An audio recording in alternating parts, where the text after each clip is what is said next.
So when I'm planning my nutrition, the first thing I normally start with is calories.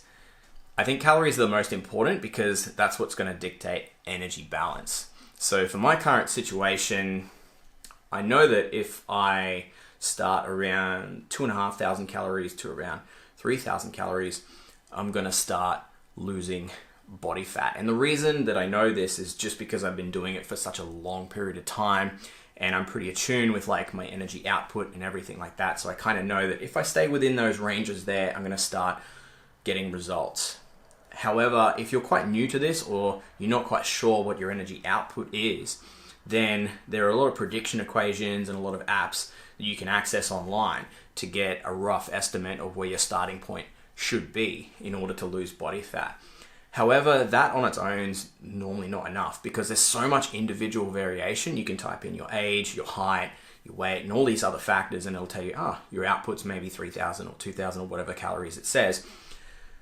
That is going to vary from individual to individual because we all have different body types, we all have different, levels of activity and all that sort of thing. So you kind of need to just take that and put it into practice, and then that action is going to provide clarity. So you start with a plan and you just track it for a couple of weeks and then you measure the results. And even if you're off by a little bit, it doesn't matter because if you're committed to the process, you'll just keep going. You might be like, damn it, I only lost half as much as what I was supposed to lose. But if you're committed to this for the longer term and you're not expecting that instant gratification and you want the perfect plan straight away and you're like, actually, part of figuring out how my body works is actually just going through the process and just taking action and then taking small steps forward. Start with a plan, start following that plan. If it's not quite right, doesn't matter. Commit to that goal, keep focusing and just make adjustments that's needed and keep moving forward.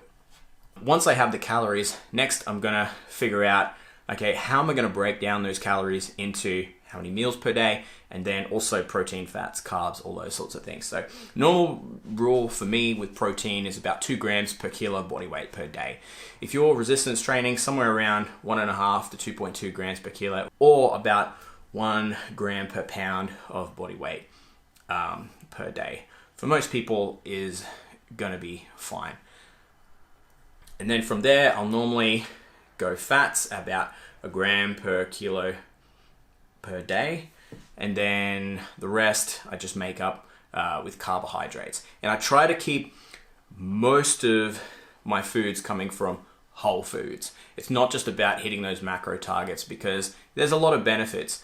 I think number one, which is often not that spoken about, is satiation. If you're eating a lot of whole foods, they're very filling and they're very satiating, and they're not as addictive and intensely palatable as processed foods. So even though you could probably fit more processed foods and be like, oh, well, actually I can fit that into my macros, it's not always the best solution because with a lot of processed foods, they have way more calories for how much you're actually eating. And then when you go to eat that food, you don't feel full. They just make you want to eat more. So you're actually making it harder to stick to your diet. But not only that, they have a lot less nutrient density, so less fiber and micronutrients as well. So a general rule is I like to, not just hit my macro targets and calorie targets, but I also like to make sure that the predominance of foods are coming from whole foods.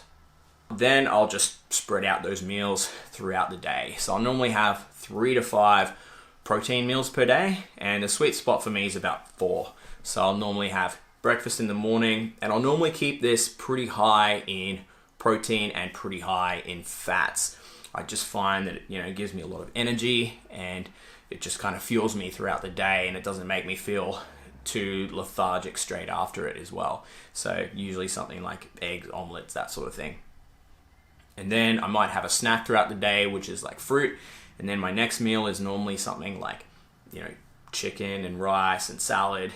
My next meal after that will usually be like a protein shake or like protein mixed into some oats with some berries or something like that. And then later throughout the day, I might have a snack of some more like healthy fats. I might have like some almonds or pecans or some sort of fat snack there.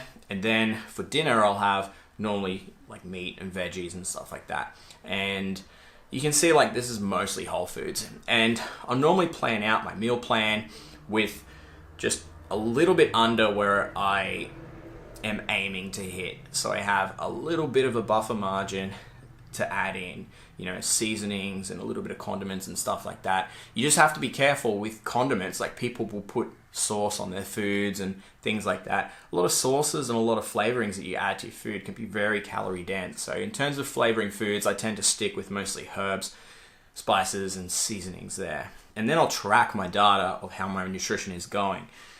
You can do this using an app like MyFitnessPal, but you can also do it like the one I use is called FoodWorks Professional. It's a dietitian program for dietitians and nutritionists here in Australia. It's a little bit more complex to use, and it's a fair bit more expensive as well. So it's very practical if you're an actual nutritionist or a dietitian, but it may be a little bit overkill for a lot of people if you're just trying to track your macros. But I find it very effective. So that's the basics of my nutrition plan and what I'm essentially using to help get those results. And I try to stick to it as best as I possibly can. And I also am very honest with myself in terms of when I'm tracking. If I eat a little bit off that plan, I'll put it in there. And, you know, my calories might go up a day and might go down a little bit another day. But I'm trying to keep it pretty close to that, those goals that I set for myself.